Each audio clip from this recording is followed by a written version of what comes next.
beginning, for want of a better term. A bit too much pressure here.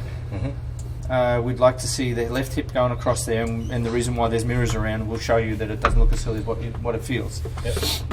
So to get you a bit more pressure there, so you can actually use your feet and create that force coupling, so pushing into the ground as much as we can. So as you start to move this back, we're going to see that drop down, your head drop down. There's people probably told you that you swing it too far and all that kind of stuff, but we'll explain the reasons why you do swing it that far. And the inconsistency comes from that body shape. So all we'll do is push you across to that line and get you to rotate around. So there's a difference between the centre of mass being here and the centre of pressure changing in your feet. Does that make sense? Yep. So then we'll talk about the inconsistencies come from this stuff up here. All right. Once we get your body working properly, we're never going to see you swing it that far. You're going to be able to generate just as much force from a shorter golf swing than what you're doing at this point in time. And then from down the line here, if I go back to the start, we'll play Mr. Squiggle again, and we'll see you move around just as much. So we'll start to change around, and your body's moving around here, so you can see your bum moving in and the shaft moving up. And then we don't transfer as much energy into the golf ball. We'll also see this shaft come down quite vertical here.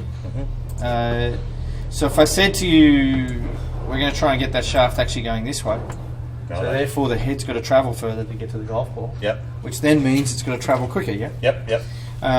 So that's where that little number comes into it that we talked about before with -9. So in other words, the club's moving this way. So let's say in tennis terms you're hitting a slice forehand at the moment, which we know that that's not too powerful. We want a forehand down the line. Okay. So essentially we're going to get that shaft and that golf club back over here. I won't talk to you any more than that, what we've just said. Okay.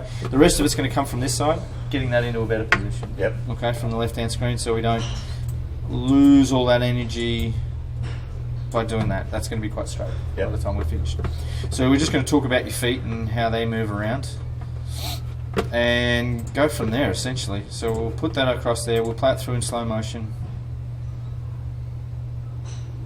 and then we'll play it through in full motion. Length is never going to be an issue. Keep it on the same postcode. That's the one we're after.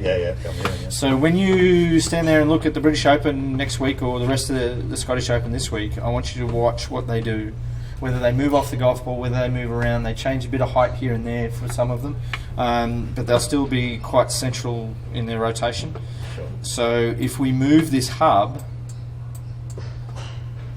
if we move that, we'll change the contact point with the ground. All right. Does that make sense?